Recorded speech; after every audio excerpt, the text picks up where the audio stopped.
Hello and welcome to Not Like You. This episode is called GSOH. GSOH means good sense of humor.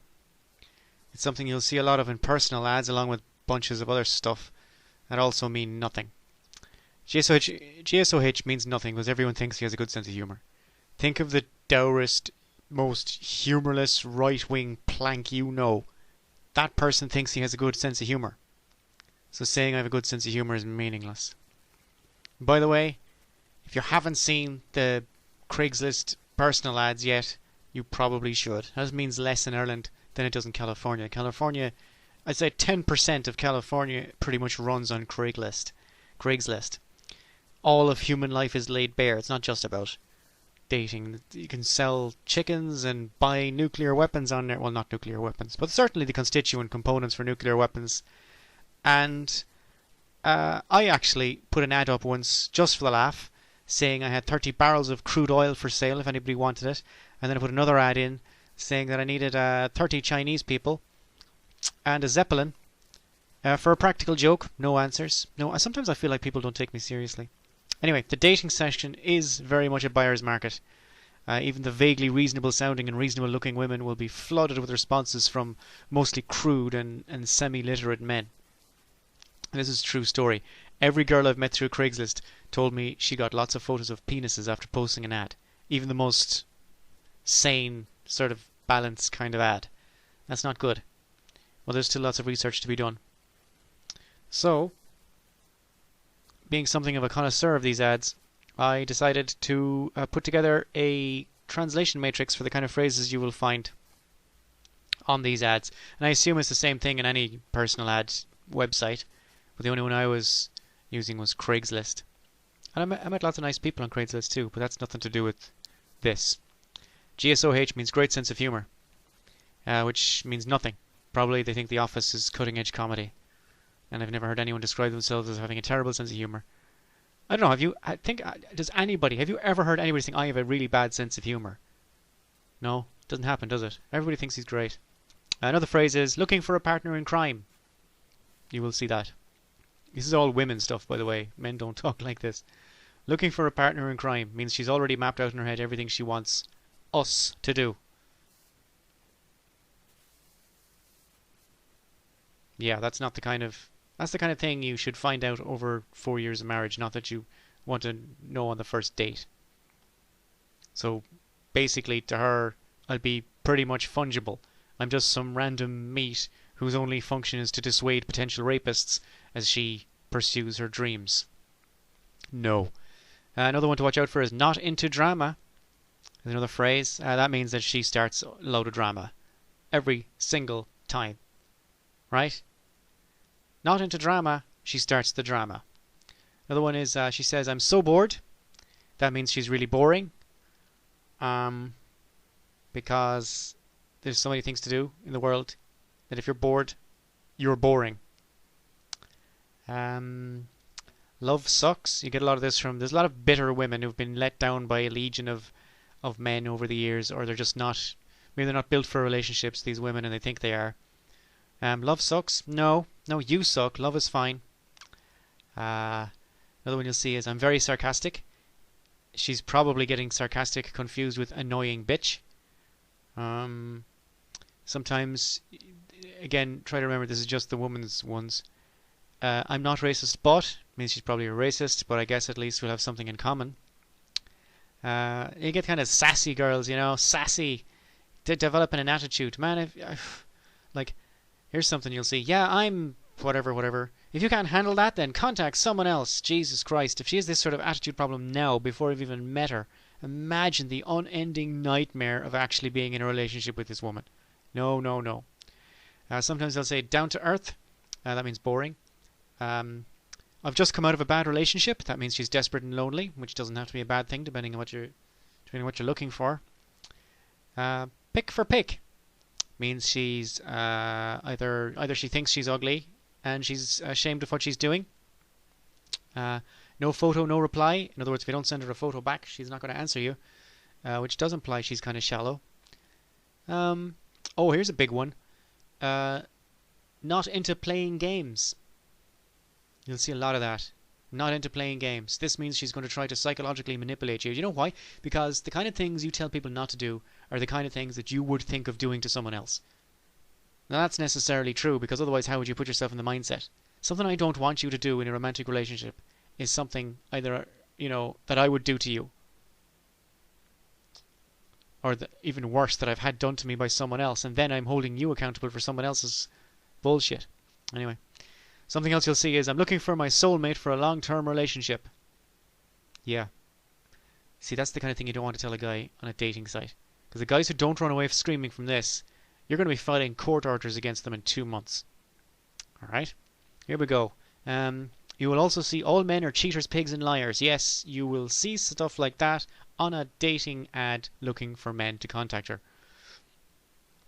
All men are cheaters, pigs, liars, whatever. Obviously something about her attracts pathetic losers, and instead of working on that, she's decided to blame 50% of the world's population. I can't be held accountable for that. She's £300 now, but working on losing it. Okay, well, let me know when that happens. I don't know. By the way, I've nothing against fat chicks, right? I have nothing against fat chicks. I have a problem with fat chicks who are constantly whining about being too fat, right? If you're fat and you don't give a shit, then I don't give a shit. We're fine. I don't think there's anything inherently unattractive about being overweight. Some guys do, but, I'm not one of them. But if you're always saying, oh, I'm working on it, I'm going to go to the gym, and man, I don't give a shit. Just do whatever you want, £300 now, but working on losing it. 300, by the way, is that's an exaggerated number. It's never that. It's like 200 you might see, or 100 and something, but working on it. And they want credit for it, like, because they're working on it, Oh, yes, look at me, I'm great, I'm moving towards my goals. Why do I give a shit about what you're doing with your goals? Do whatever you want and good luck to you. Don't rope me into your motivation complex. Another thing you'll see is love to laugh. I love to laugh. Sometimes from the same people who are £300. I love to laugh, which I suppose means she loves to laugh. It's a great shame because I hate laughing. Another one is they'll try to control the responses. They'll say push something blah blah blah in your subject line. This means she can't be actually bothered to read the messages, which implies to me that she can't be bothered to do anything, so I don't care. You will, because it's Los Angeles is where I read these things, in the Los Angeles Craigslist, and you'll see a lot of new to the area because Los Angeles is permanently turning over its population. If you see new to the area, it means she was driven from her previous location by irate locals with pitchforks. That might be related to the £300 thing again, I don't know. If you see something you don't recognize, like an acronym or a phrase that you don't recognize in an ad, this means that she has been scouring the internet for potential mates for way too long. Another thing you'll see is the guy she's looking for must be sane, no flakes. I have no idea what the hell makes her think that an insane, flaky guy is going to read that and be put off. It's like putting a no terrorists sign outside your airplane. No terrorists, welcome here. Alright. Fun loving. Fun loving means boring. Fun on its own just means unimaginative. But fun loving, if you see it in an ad describing herself or what she's looking for, that means boring. Now, I don't understand this, but I've seen it a lot on the Los Angeles Craigslist of women looking for men. It says kayaking. That to me sounds like it's trying too hard to sound not boring. Yeah. Also, any combination of I'm open-minded and you must be blah blah blah is clearly an idiot. Anything to do with any star sign, idiot. Here's another one. I'm kind of shy at first, but once you get to know me, I'm a good friend. Boring. I'm slightly too high age to be dating. Like, I'm 41, right? If I was hitting the dating market now, that's a little bit too old, right? Like, not that I shouldn't be doing it. Not that you wouldn't say, you go, Barry. But it's a little bit too old. Like, if some 18-year-old answered me like that, that's wrong, right? It'd be fun for a week, but it'd be very, very wrong, right? So, you'll get women who say, let's say 47. I'm 47, but I look much younger. They always say that. I'm 47, but I look much younger, and to be honest, in America, that's often quite true. But it means she's recently divorced and hung up on her age and her looks. Which means if you don't get hung up on her age and her looks, she's not going to be interested in you. And sometimes they say they know that ads with pictures get 10 times the responses, regardless of what kind of picture you have. They will get 10 times the responses. You know, I mean, as long as it's a picture of you. A picture of a watermelon isn't going to get maybe from the African Americans. Nope. A picture of, like, say, no, trying to think of a non-racist fruit. Apples. A picture of an apple. Not going to get you the... But a picture of yourself, no matter how cracked out you think you look, will get you 10 times the responses if you did not. As if you did not put that up. So sometimes I say I don't have a pic, but trust me, you won't be disappointed. I don't have a pic. What are the chances that a woman anywhere in the world doesn't have a photo of herself lying around somewhere? Even in deepest, darkest Africa. You know? Some woman in a hut. Here is my headshot. Yeah, you see? Every woman has a photo. So if she says I don't have a pic, but trust me, you won't be disappointed, disappointment is guaranteed. Here's a hint for the nobody in Los Angeles that's listening to this. You will find the better quality women in the strictly platonic section. Okay? Just go to the strictly platonic section. That's where all the cool girls hang out. Like if that's something that you care about, that's where the cool women hang out. Because they love sex as much as any other girl, but they are taking some avoidance measures that you have to respect. Okay? So this, that's my take on personal ads and dating. I used to, when I was in California, I'd go through the Craigslist platonic section. And as I said, I met some really nice people. I get on better with women most of the time, so I just want to talk to women. Because guys, I don't know. I mean, I get along with guys, I guess, but I always get along better with women. Like, even when I'm not having sex with them, I just get along better with them. Because, I don't know, maybe... I don't know what it is. Like, there's a way you could look at it that would be extremely disturbing, and there's another way you could look at it that would be fine. And I've chosen to look at it the way that's fine. Right? But this podcast is going to be about GSOH. It's going to be about comedy and humour, and... Because the last one was death, and I had 3 jokes in it, and 3 jokes is not enough. But this one will have a few more, and I'm going to be about them as well. Yes, I am going to be about the jokes. So we can all look forward to that.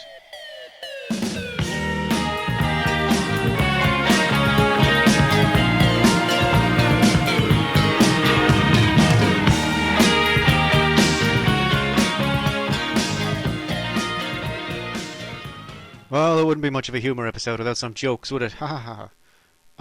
As I said before in this podcast, I identify, if I can use that word. That word hasn't been trampled into the ground by a legion of people who think they're giraffes. I identify as a comedy writer. So, I try all the different types of doing comedy. I tried doing stand-up years ago. That was a nightmare. I write political satire articles, I write little plays, television scripts, short stories. I draw sorry, that was me. I draw cartoons. And I write little one-liner jokes, and if I write one-liner jokes, I put them on my Twitter. So I recently had the idea that maybe I'd want to gather all the one-line jokes into one place in my Twitter. And Twitter recently developed a thing called Moments, where you can do just that. You can gather certain themed tweets into one long chain, which is something I've been looking for a long time. So this is a bunch of jokes I wrote. One-liner jokes. And again, I did make a decision to not Google any of these before I wrote them, because that's just... Googling stuff before you publish is a really bad idea. Okay? It's much better to just get your joke, get your laugh, and have somebody else tell you, look, somebody else did this in the 1980s. The same joke. And then you can say, well, you can honestly say, like, well, I had no idea. So these are jokes I wrote, and I've no interest if somebody else did, but that I took from the little Twitter Moments thing. Now, these are one-liners, what they would be in a certain context. They might sound a bit weird if you just list them off one after another, because they'd be supposed to be in a certain context. But I'm sure you can piece that together yourselves, alright? The scene. The lone man takes the stage. There is a microphone and a spotlight. He faces the audience as soon as the initial applause dies down. the hubble and bubble and smoky atmosphere and drinks clinking. I could probably get a sound effect just put on the back. I'm not going to do that, but I could. Just insert your own sound effect. He raises his head. He looks nervous. Leave deep-sea fish alone. They're under a lot of pressure. Yeah, really, you see, without the laughter it doesn't work. But you know what? I'm going to do it anyway. The fact that something doesn't work would never stop me. Does anyone know how to find someone of similar sensibilities just to hang out with? Asking for a friend. Yeah. I went to the veteran shoemaker convention, but it was just a load of old cobblers. People give Arabs a lot of shtick with the terrorism and so on, but Arabs actually invented the number 0. So thanks for nothing. Bing Crosby. Any Bing Crosby fans? See, that's how you'd go. There's no way to segue between any of this material, so you have to just pretend like it's, you know. Any Bing Crosby fans in tonight? Nobody, because everybody in the room is under 70 years old at every comedy club. Any Bing Crosby? Bing Crosby sounds like a small child's first attempt to say Bill Cosby. Now that, of course, would go straight into a whole load of stuff about Bill Cosby. That's not one-liners. It's more conversational. Anybody here? You see, this is how it works. You have to build up your little story, right? So the story is people in Ireland will boo England regardless of who they're playing against. Like, you could have England could be playing the Nazis, and we'd be in favour of the Nazis, right? So there's a whole routine about that. And at the end of it, the punchline is, I'd never boo England.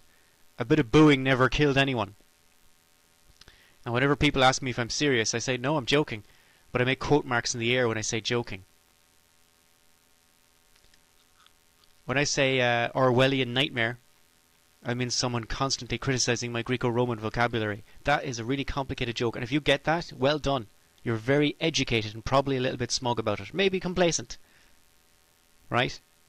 If you don't get that, don't worry. It doesn't mean anything at all. But if you do get it, you're probably a dick. Like me. Because when I say Orwellian nightmare, I mean someone constantly criticizing my Greco-Roman vocabulary. Alright?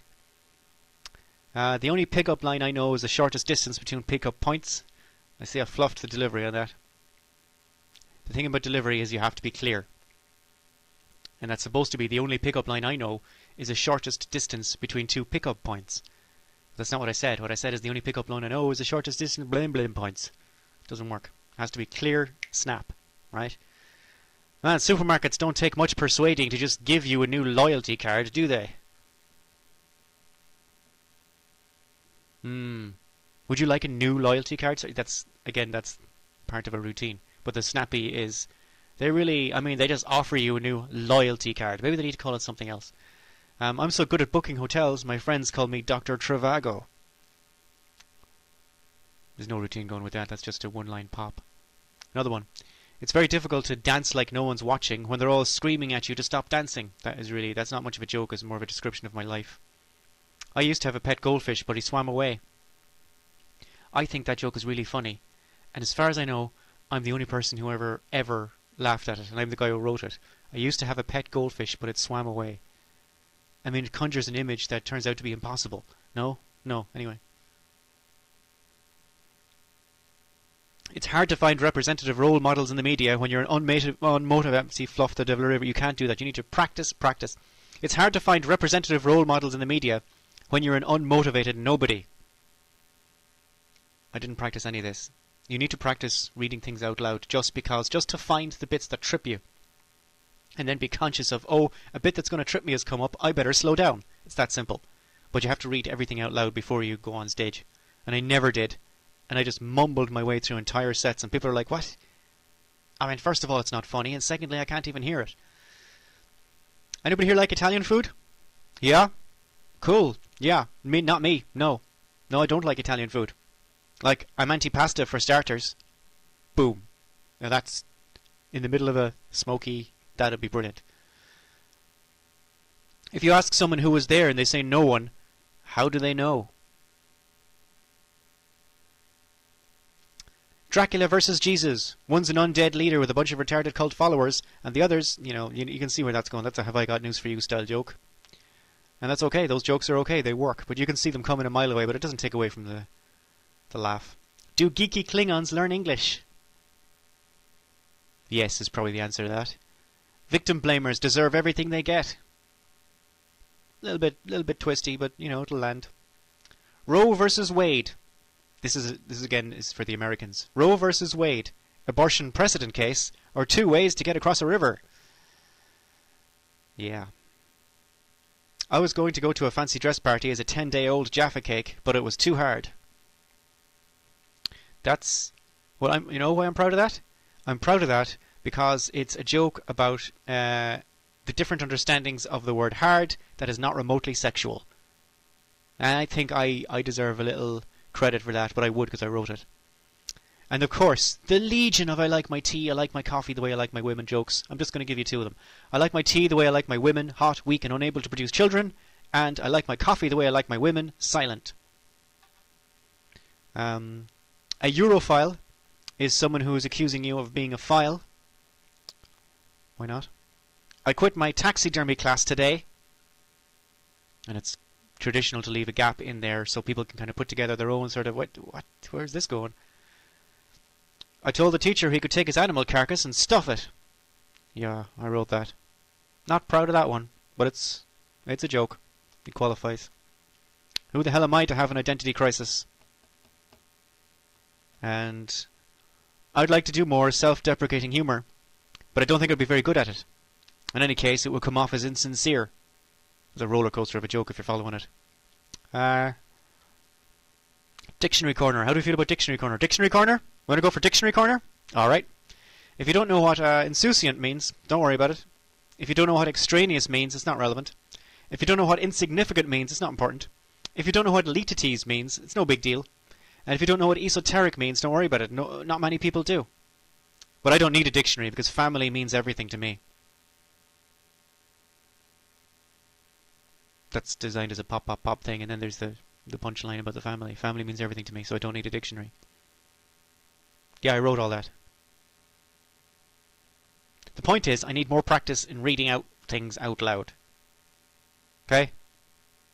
Now, the next, that was just a selection of, like it's a fucking box of chocolates. That was just a few jokes that I've written that I felt like reading out loud. And next, I am going to talk about writing comedy and what it means to write comedy and how to do it properly, if there is such a thing. And in particular, writing satire.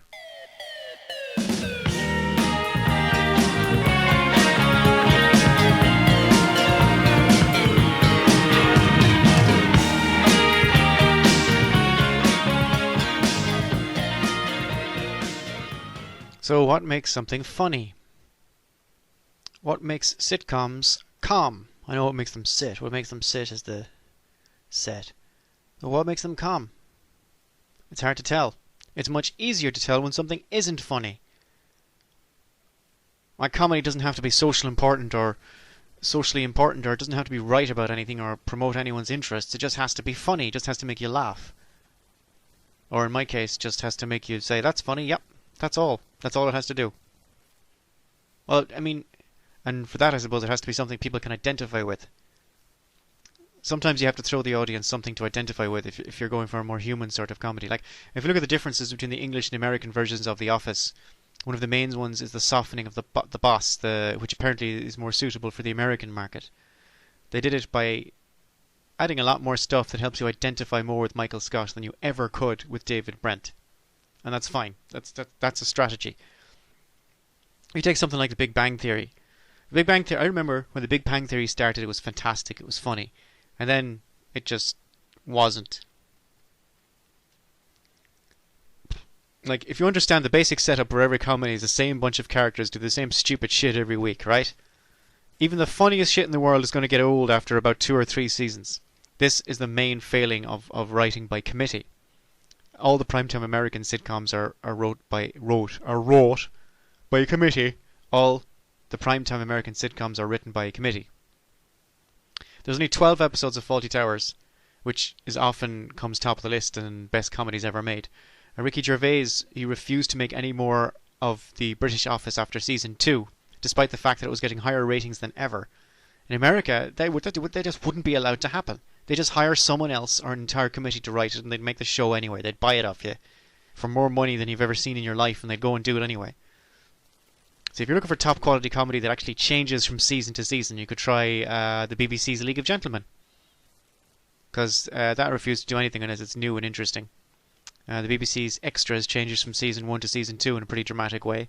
Alan Partridge, the old season, made such a wonderful, utter, complete leap in tone, content, presentation, everything between season 2 and season 3, I think, when he lost his talk show and it turned into something else completely. That's just amazing. That's the kind of thing you need. But the Americans wouldn't do that. They keep it exactly the same and try to hire guys who can specifically write in the same tone as the guy you had to fire because you refused to make any more. The Big Bang Theory had a central problem in that it was structured in such a way as to be about Leonard and his kooky roommates, but somewhere between season 1 and season 2 the writers realised that their greatest asset was in fact Sheldon, and they have to put him in as many awkward social situations as possible. This focus change happens in a lot of shows. It happens so often that I am utterly bewildered as to how they don't see it earlier, the people writing the shows. Like, I wrote a little sitcom thing and I went straight for the jugular. I immediately took the idiotic character and made him the centre of it, or the socially awkward character, or basically the guy who's got no morals for one reason or another. He's going to be the centre of the show whether you like it or not. If you look at season 1 of The Simpsons, it seems clear that the writers originally thought that it would be about Bart being a bad kid and they would relate to kids in that way. But very quickly they realised that it is in fact about Homer being a dumbass, which is what the remaining 14 seasons of that show are about. The same goes for South Park, which, again, those guys are smart, but it took them a while. If you look at the early episodes, it took them a while to realise that Eric Cartman is what's making that show. It took them a while. You know? It's Always Sunny in Philadelphia figured it out immediately. It's the only show I know of where none of the characters, it's impossible to empathise with any of them. Like, there's no character there, there's no straight guy, there's no character there whose function is to act as an audience proxy. There's nobody there saying, okay, this is the guy, and then all the craziness happens around him. Like, I think that was supposed to be Stan in South Park, but that went by the board quickly when they realised Cartman needs to become front and centre. It was definitely Bart in The Simpsons, and then it became Homer very quickly when they realised what a stupid idea that was. And again, Sheldon in The Big Bang Theory. I guess the moral is that any show's success rests on the amoral asshole in the cast. You can fight it all you want, but people will always be quoting Barney's lines from How I Met Your Mother long after they forgot everything else. That's just the way it is. I don't know, in The Big Bang Theory, I don't know what happened. Maybe the writers got sick of having to find more and more ridiculous reasons to get Penny and Sheldon into a room together on their own. That's when they came up with the Amy character.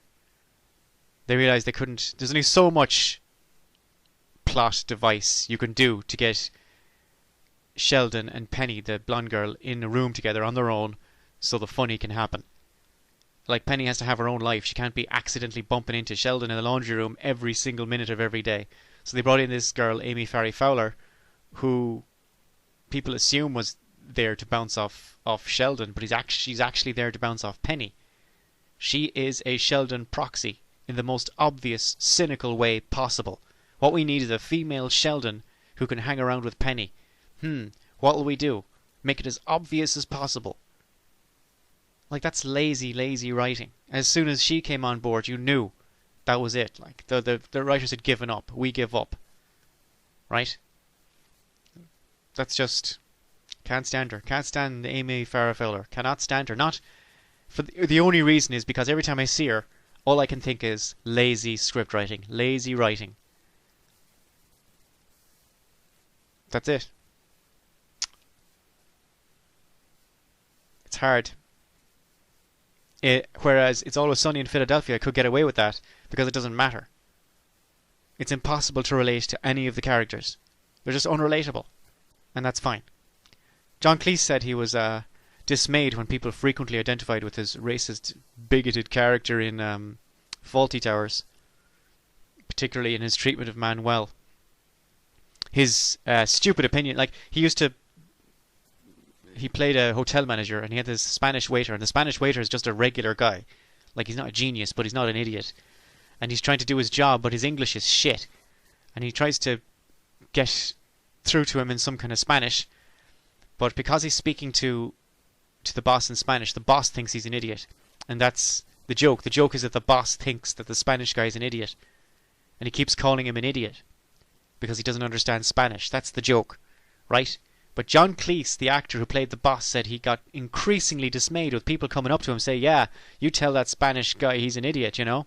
That they thought that was the joke, was that the Spanish guy was an idiot and the boss was calling him out. And he found this very distressing. It was one of the things, I think, that stopped him from making the show again. That they didn't get the joke. And that happens not as much with sitcoms. Like American sitcoms, they make it obvious what the joke is, so you don't have to work it out. But if you're subtle at all, there's always a danger that somebody's going to get the wrong end of the stick. You know? It's a real danger with stand-up comedy. It's a real danger. That you will say you'll do a whole set about, I don't know, about Jews, say. Like I do that. I do a whole thing about Jews. Right? And the joke behind it, the joke is that you're making fun of people's racist attitudes towards Jews, at least in the past. Right? That's the joke. The joke isn't that Jews are bad people or anything, or that Jews love their gold or anything. That's not the joke. The joke is that you're kind of parodying those reactions in people. Right? And you can't explain it. You can't say in advance, I am now going to parody these reactions. You can't do that, because then it doesn't work. A lot of jokes don't work if you signpost them. Particularly satire. Satire will not work if you say... You have to put a big flashing sign on top of it saying, this is satire, this is satire. It doesn't work. One of the most painful things for me to do, and I've had to do it on a number of occasions. One of the most horrible things is when you have to tell people, this is satire. It's just awful. Like, we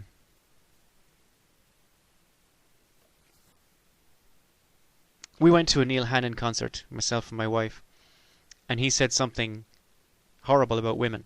I forget what it is, but he said, "Yo, you won't know how to do that because you're women or something."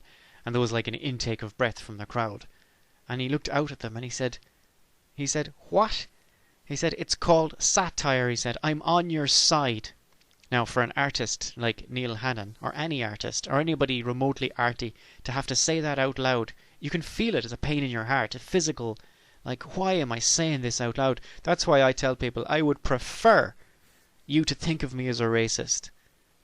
I would prefer you to think that I'm some sort of bad person who actually hates women and hates Jews and hates whoever else I'm talking about. That would be a preferable outcome for me than to have to explain to you that I'm joking. Right? You can tell people in advance that you're joking. It'll be obvious once you grab a microphone and somebody understands that you're in a comedy setting. You don't have to say, I am joking. Right? Because you're the comedian on stage. Obviously you're joking. But to have to say this is satire is just, it's ludicrous. And there's always going to be people who don't get it. There's always going to be people who think you're being racist and that's what's funny. But I don't care. Like, if I'm not going to check with Jewish people to see if my Jew jokes are funny or whatever, why the hell would I check with a bunch of racists? Like, I don't care what they think. I don't care if they feel heartened by my jokes. It's nothing to do with me. And I'm not going to say it to them either. It's nothing to do with me. I mean, if a whole room full of them, I might say it. I might say, guys, do you realise I knew when I took this gig at the neo-Nazi club that there might be this issue around my Jew material. Right? That's the only situation where I'd have to say it out loud. Otherwise, it'll be the smart people will get it. Not smart. What do you call it? Open-minded. People who are kind of open-minded, and they tend to be smart, but it's not a direct relationship. They'll understand that it's a joke. But you have these idiots, and you just, oh my God, it's just so painful to have to say, look, this is a joke. Yeah, I know it's a joke, but why? No, stop, just stop. You don't know it. Just stop. Please stop. I'm getting a headache from just knowing that you're in the world. You know? I'm just so small-minded. Good Lord. And I make jokes about all sorts of crazy stuff, you know? But the first responsibility of a comedian, the same as a sitcom, is to be funny. That's it. John Oliver said when somebody asked him, well, what if, how do you feel this, what if someone listens to you and thinks this and thinks that? And he just said, I have no moral authority, I'm a comedian. Which is true. Like, you're not trying to... You can be moral if you want, but the first responsibility of a comedian is to be funny. Right? That's it. I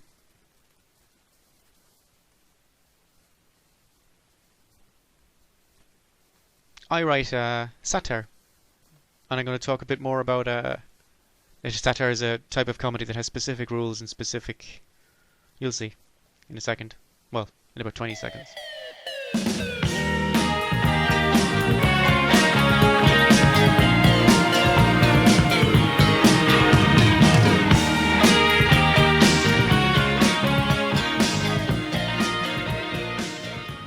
Rule number 1 of satire. Satire only works up the food chain. Never attack someone weaker than you or for personal reasons. For one thing, it's too easy. If something's very easy, you should be suspicious if you're in comedy.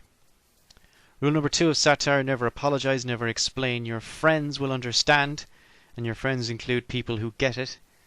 And your enemies and people who don't get it will never believe you anyway. Rule number 3 of satire. Well, that's not a rule. Try to keep the gap between the satire and the target of the satire as wide as possible. So there should be nobody who gets the joke and doesn't find it funny, in other words.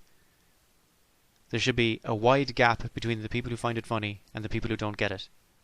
If there's any intermixing, you try to keep that intermix as low as possible.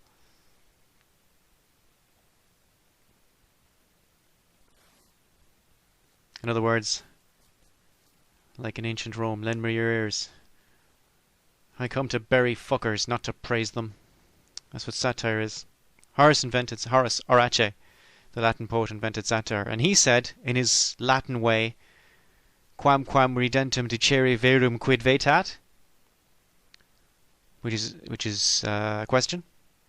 And the question is, what harm can it do to tell the truth with a laugh? Right? Dicere means to say something, and ridentem means a laugh.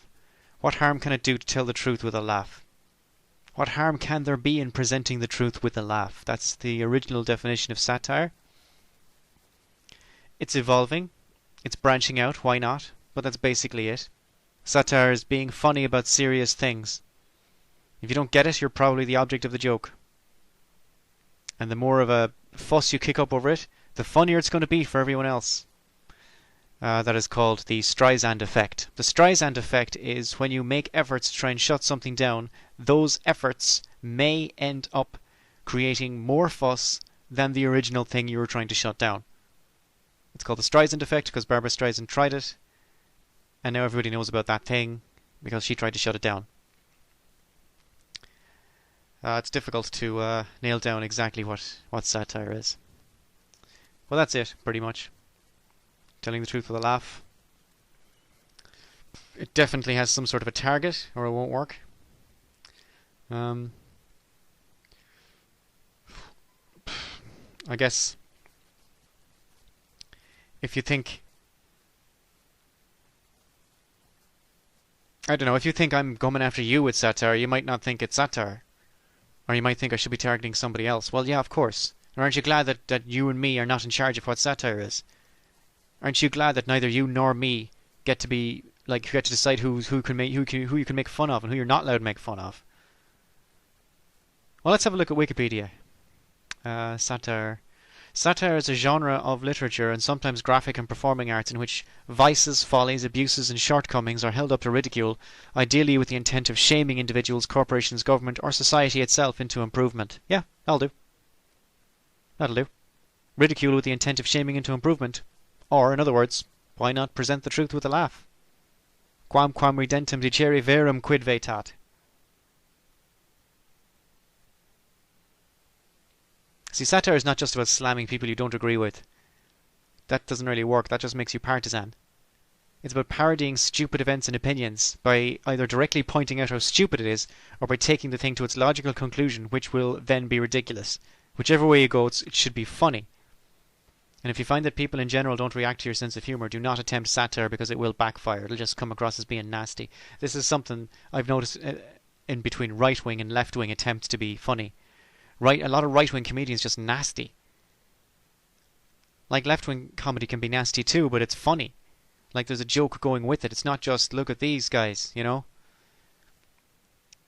Right-wing conservative comedy is a big problem, particularly with satire, because if you can only kick up the food chain and you're right-wing conservative, you don't have many targets. It's very difficult. It's going to be very difficult for a Trump supporter to make jokes about Donald Trump, in other words. Yeah? But I guess if you're a right-wing in a country run by left-wing people, I don't know, like socialist places, like Venezuela or Bolivia or whatever, maybe then I don't know. But it all comes across as just nasty in this environment. They don't seem to understand the difference. You know, you can't explain it to them. The right-wing people, they're just like, "Oh, this is why your comedy isn't working. This is why your comedy is. It's just you have to have a joke. It has to be funny." Like all he sees when he sees left-wing comedians slaying thousands and thousands strong of audiences, all he sees is somebody being mean, but he's not just being mean. He's funny with it. So sometimes people aren't going to get it, and that's okay. The more you try to police comedy, the more you're encouraging people like me to make fun of you, and the funnier that material will be, the more upset you get by it. There's a thing called Poe's Law, P-O-E. Poe's Law states that without a smiley or some other overt signal, it is impossible to create a parody of fundamentalism that someone won't mistake for the real thing. Fundamentalism meaning evangelical Christianity. The idea is that it's so ridiculous. This does not just apply to fundamentalism, but this is why the law was cooked up in the first place. The idea is that fundamentalism is so ridiculous that you cannot create a satire of it that somebody won't think is actual fundamentalism. And there's a whole site built up around that called the Landover Baptist Church. If you look up the Landover Baptist Church, it's a brave, brave attempt to try and make a satire of fundamentalist Christianity. And some of the stuff is just, it's almost not as bad as fundamentalism, you know? I mean, have a look at it. Landover Baptist Church it's called. They're trying their best, but it's very, very difficult, and you have to respect the challenge there, the level of challenge. I run a site called Post Satire, which is just making fun of stupid all over the place. And of course, the targets don't understand what's going on, and they get very upset, and that's their own business. So I wrote a thing about goldfish, and in it I said goldfish only live a few weeks, right? And some guy said, no, that's not true. He said, because goldfish you can take care of them and they'll live for a long time. And I said, I don't care. It's nothing to do with the joke. It's not important. This is like completely irrelevant. And I wrote down what he said in the result. He said, an opportunity to correct misinformation is an opportunity to correct misinformation, no matter the context. And I've written a character in the TV comedy script I was telling you about before. I've written a character who is so without any kind of human understanding that he repeatedly fact-checks everyone's obvious jokes. He has so little situational awareness that he doesn't understand what they're laughing at even after it's been explained. And I'm not going to give you any details because none of the punchlines I've written for him are as funny as what actually happened to me in real life. And what happened to me in real life was an opportunity to correct misinformation is an opportunity to correct misinformation, no matter the context. That's fantastic. Here's a pro tip for comedy writers and anybody who likes language in general. Context is what gives words and ideas meaning. Everything you say can only be understood in terms of everything else you've said before and after, your situation, your relationships to other people, and so on. No context, no meaning. If you do not understand why this is true, I guess don't write anything. So yeah, satire only works up the chain of command. It only works up the food chain. David Mitchell, I'm going to quote him here. He says, I know I'm breaking the laws of comedy by saying this, but the French are fine. It's a lovely country and they're relatively well off, so we can take the piss out of them and concede piss to them in the knowledge that both nations have the self-confidence to cope. My country's better than your country banter only really works when the point is arguable either way. It's rude to do it to someone whose homeland is screwed. So you can say to a German, what's with all the sausages, but you can't say to a Bangladeshi, what's with all the flooding. He's right. He's right about that. Because, and this is the thing about satire, it only works up the food chain. Not that you shouldn't write jokes that work like this. Is the problem with right-wing comedians. When I say satire only works up the chain, I don't mean you shouldn't write those jokes. I mean that they will not work. Write them all you want. But you make fun of German for saying, what's with all the sausages? That's fine. But if you say to a Bangladeshi, what's with all the flooding? Why is your country so poor? Why are you all such stupid fools? Like, that's a right-wing joke, but I mean, it's not funny. It's just... you know? Like, someone throwing a shoe at George Bush at a press conference in Iraq is funny. Not because he's George Bush, but because it's up the chain of command. But if you had a footage of somebody throwing a shoe at a tramp on the street, that's not funny.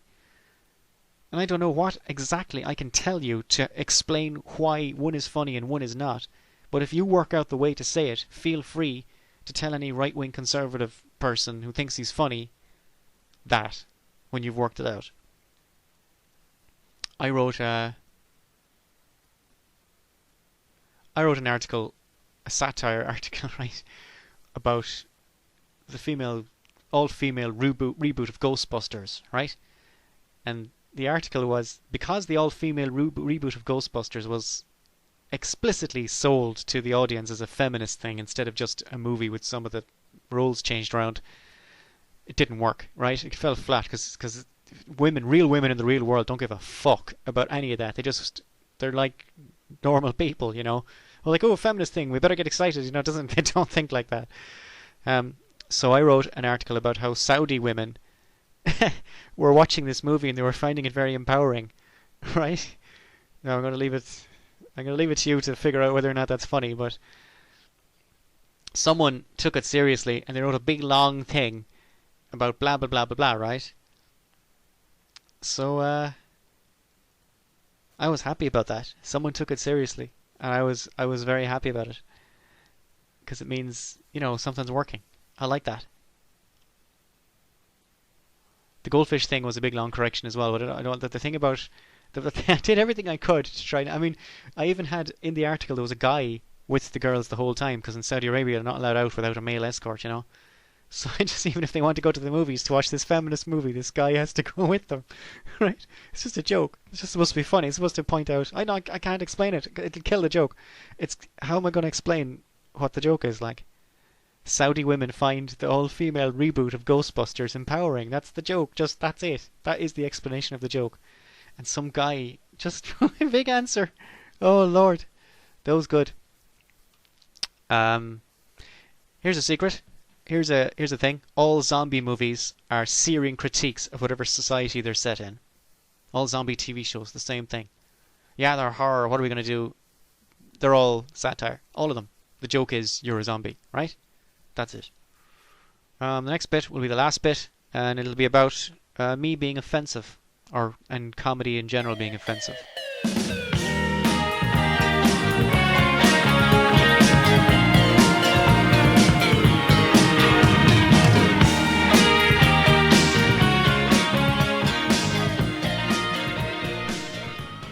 I make jokes that people find offensive all the time, but I'm just going to pick one. Here's the joke. I'm going to link to it in the bottom so you can read it for yourself and get the full whatever. Here's the joke.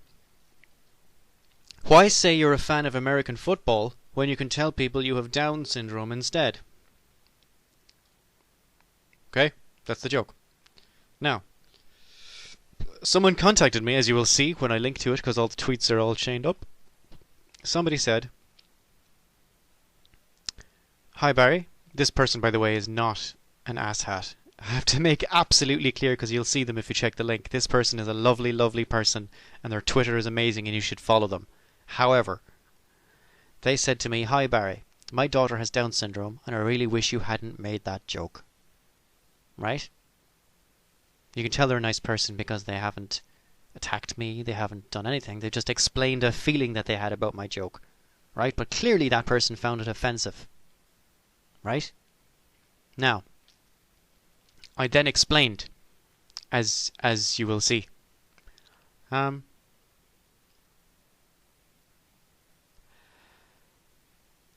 joke again is, why say you're a fan of American football when you can tell people you have Down syndrome instead?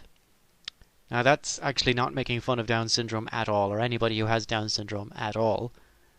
In American football, if you don't know how it works, American football, you get the ball, and you run for a bit, and when you've like 10 yards, if you can make it 10 yards, they stop the game, and then you start again and you try to go another 10 yards, and this goes on until one team gets across the line, right? But if you make it at least 10 yards, that's progress, like in Who Wants to Be a Millionaire.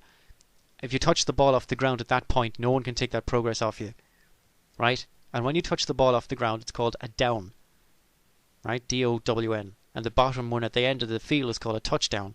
But they're all downs. When you hit the ball off the ground, it's called a down, right? Fifth down, fourth down, third down, and so on. The joke is that if you really like, there's downs all over the place. In other words, all over the game is just full of downs. Do this team doing down, this team, the other team doing a down, right? Whatever. And the joke is that if you like downs so much, then maybe you have Down syndrome, right? A disease characterized by really liking touching a football off the ground and watching other people do that, right? That's the joke. Now, when you say that joke, you get a reaction from everybody. Everybody goes, "Arr!" Right? Because they think it's offensive. But if I don't know, I mean, how is that possibly offensive? If you can explain to me what part of that is making fun of Down syndrome, or what part of that is making fun of Down syndrome kids, or even grown-ups with Down syndrome, what part of that joke, like if you can explain it to me, then I think you will realize when you start doing the analysis yourself that it's not. It just looks like that, right? And I'm not going to lie, part of the joke is the kind of that your brain does when you see the word Down syndrome. But that's not making fun of Down syndrome. That's making fun of your reaction to the word, right? You dig the difference between that and that, right? Now it kills a joke to explain it, right? And the only reason I explained this joke was because the person who had a problem with it is not fucking me around. The person who had a problem with it had a genuine problem with it, and they honestly thought that I was mocking Down syndrome people. And they framed the issue in terms of how they felt about it rather than anything I did. That person here says, "I really wish you hadn't made that joke." Which is fair enough. That's how you feel about it. But at no point did they suggest, like, you're a bad person, or you this, or you that. It was, "I really wish you hadn't made that joke." And that's such a lovely, lovely way of putting it. Like, normally if somebody said that to me, I just rip them to shreds. But you can't rip someone to shreds for a feeling they have, so I just tried to explain it the best I could. The explanation I gave, by the way, as you will read, I will put the link down in the end.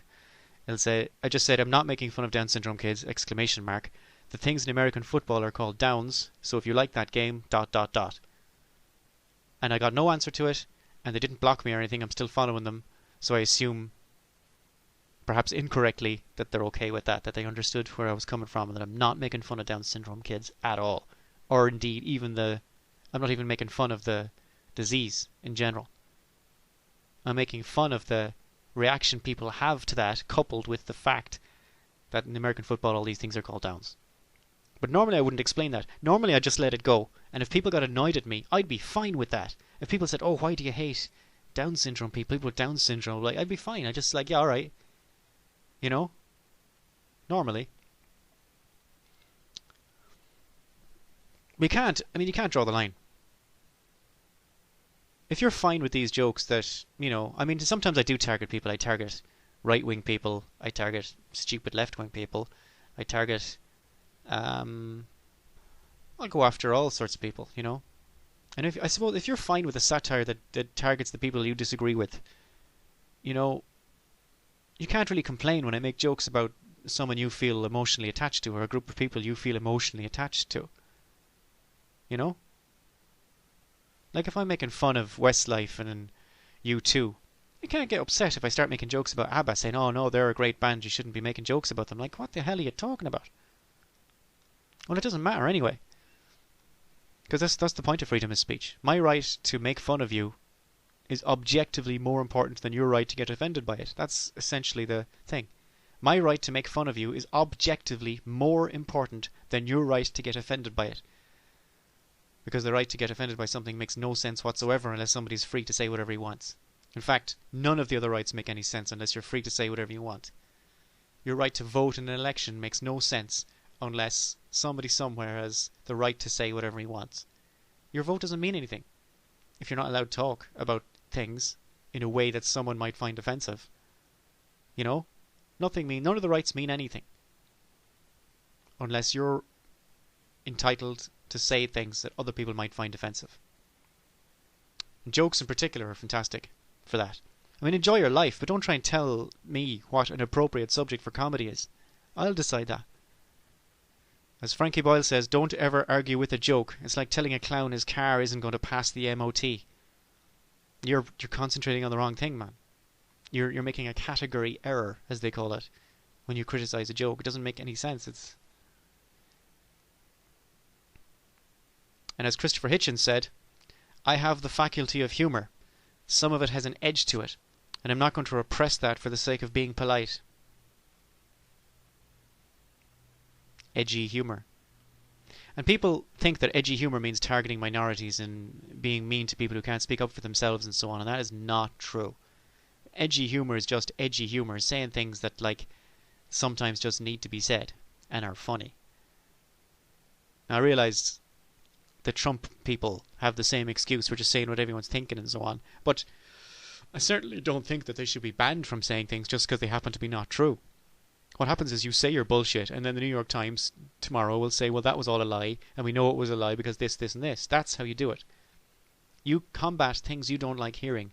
Under free speech, you fight against the things you don't like to hear by making your own case, by saying something in opposition to it, not by shutting it down, not by trying to get it banned, not by saying you shouldn't have said that.